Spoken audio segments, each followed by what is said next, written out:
ये कहानी है, मतलब असली कहानी है। ये कहानी एक परफेक्ट मर्डर की, जिसे एक कातिल करने की कोशिश करता है, बट एक्चुअल में परफेक्ट मर्डर जैसी तो कोई चीज होती नहीं है। मुजरिम चाहे जहां भी छुप जाए, जो कोशिश कर ले, पुलिस एक दिन उसे बाहर निकाल ही लेती है। वो बात बिल्कुल सही है कि कानून के जो हाथ होते हैं वो बहुत ही लंबे होते हैं, उससे कोई बच के जा नहीं सकता मुजरिम। घटना है 22 दिसंबर 2021 की। जगह है मुंबई के राजगढ़, और कोई वहां पर कोई टाउन है माथेरान, वहां की घटना है। एक कपल वहां के लॉज में एंटर करता है, और जो उनका रजिस्टर है उसमें वो अपना नाम लिखाते हैं, अमजद और रूबीना। तो नेक्स्ट डे मॉर्निंग में जो होटल का स्टाफ है वो दरवाजा नॉक करता है, तो अब कोई रिस्पांस मिलता नहीं है। तो थोड़ा और कोशिश की जाती है, तो होटल वालों को लगता है कि भाई कुछ गड़बड़ है, तो वो मास्टर की ला करके फिर रूम का दरवाज़ा खोलते हैं। जैसे ही दरवाज़ा खोलते हैं तो बिल्कुल बहुत चक्के रह जाते हैं। वहाँ देखते हैं कि भाई एक बिस्तर के नीचे लड़की की सरकटी हुई लाश पड़ी है। तो आनन फानन में वो फिर पुलिस को फ़ोन करते हैं, पुलिस आती है। पुलिस होटल में जो उन्होंने कागज़ जमा कराए थे वो देखते हैं, और फिर उससे पुलिस समझ आती है कि भाई ये जो कागज़ इन्होंने जमा कराए हैं सारे के सारे फर्जी हैं। तो फिर होटल के वो सीसीटीवी पर पहुंचती है पुलिस। सीसीटीवी में उन्हें कुछ संदिग्ध कपल दिखाई देता है, बट समस्या थी कि उस कपल ने जो है वो मास्क पहने हुए थे, और उससे उनकी आइडेंटिटी रिवील नहीं हो रही थी। तो कहानी अभी फंसी हुई थी, पुलिस भी किसी मतलब ऐसे बिंदु पे नहीं पहुंच रही थी कि जहां से वो इन्वेस्टिगेशन स्टार्ट कर सके। तो पुलिस सोचती है कि भाई अब इस होटल के नहीं तो आसपास के जो और सीसीटीवी कैमरे हैं उन्हें खंगालते हैं। तो थोड़ा आगे बिल्डिंग्स जैसे बनी थी, तो वहाँ के सीसीटीवी कैमरे उन्होंने देखे, तो उसमें उन्हें वही मतलब जो लड़का होटल के सीसीटीवी कैमरे में उन्हें दिखाई दे रहा था, उसी से मिलता जुलता उन्हें एक लड़का दिखाई देता है, और उसके पीठ पे एक बैग लगा हुआ है। और इस बार मतलब जो अजीब चीज थी वो ये थी कि जो जिस जगह का ये सीसीटीवी कैमरा था दूसरे वाला, वो एक सुनसान से एरिया में था, और वहां पे लोगों का आना जाना होता नहीं था, और मतलब बड़ा एक वियर्ड सी जगह थी, तो वहां से वो दिखाई दिया। तो पुलिस को काफी मतलब श्योर थी कि ये लड़का वही है जो होटल में हमें वो दिखाई दे रहा था। तो काफी पुलिस का स्टाफ बुलाया जाता है। तो जिस रास्ते पे वो आगे आगे लड़का निकल रहा था बैग लेकर के, तो वो पुलिस के लोग भी वहाँ पीछे पीछे चलना शुरू कर देते हैं, और कुछ आगे जा कर के वो देखते हैं कि भाई एक बड़ी सी खाई है, और उस खाई में नीचे एक पॉलीथीन बैग पड़ा है बड़ा सा। तो पुलिस को शक होता है कि भाई इस बैग में कुछ हो सकता है, यहाँ से हमें सबूत मिल सकते हैं। तो उस बैग को निकाला जाता है खाई से।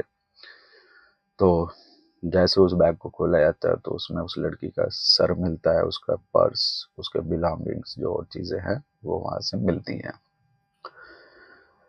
तो पुलिस वापस होटल पहुँचती है, मथुरान जिस लॉज में वो रुके थे, तो वहाँ पहुँचती है।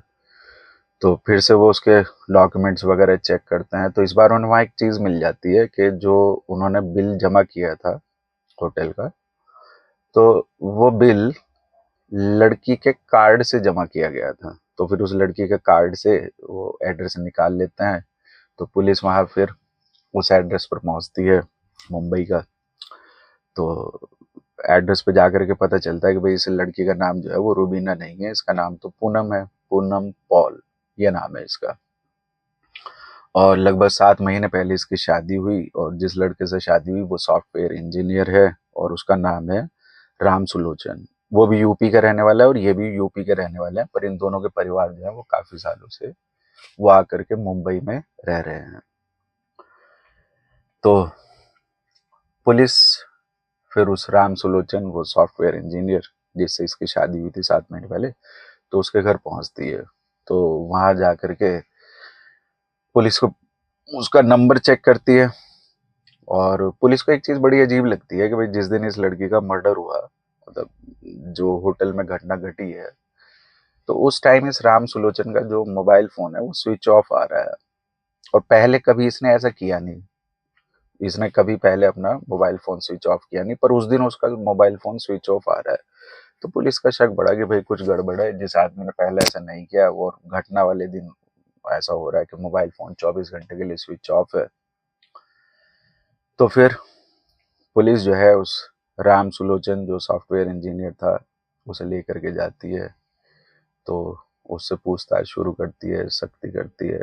तो फिर वो बताना शुरू करता है कि 7 महीने पहले शादी हुई थी और कोई रस्म की वजह से वो अभी अपने ससुराल नहीं आई, वो मायके ही रह रही थी। और राम सुलोचन जो है उसे कुछ शक था अपनी पत्नी मतलब पूनम पॉल के चरित्र पर। उसे लगता था कि भाई ये बहुत ज़्यादा ओपन माइंडेड है, फ्रैंक है, लड़कों से बातें करती है और किसी भी टॉपिक पे मतलब कैसा भी टॉपिक हो उस पर बात कर लेती है। तो वो लगातार उसके ऊपर शक कर रहा था। तो एक दिन उसने ऐसे ही बनावटी से तरीके से बताया कि भाई मैं भी बड़ा ही ऐसे ओपन माइंडेड था, मेरी लड़कियां ऐसे फ्रेंड थी, तुम्हारे भी कोई लड़का फ्रेंड था। तो पूनम पॉल क्योंकि उसका स्वभाव ऐसा था, ओपन माइंडेड थे, वो ज़्यादा ऐसा सोचती नहीं थी, तो उसने बता दिया कि हाँ मेरा बॉयफ्रेंड था और हमारा ठीक रिलेशन था, पर अब ऐसा कुछ भी नहीं है। पर शक की दिमाग उस राम सुलोचन का, तो उसे लगता है कि नहीं भाई इसका तो चरित्र खराब है। तो वो प्लान करता है कि भाई मुझे तो इससे पीछा छुड़ाना है और इसका रास्ता यही है कि परफेक्ट मर्डर।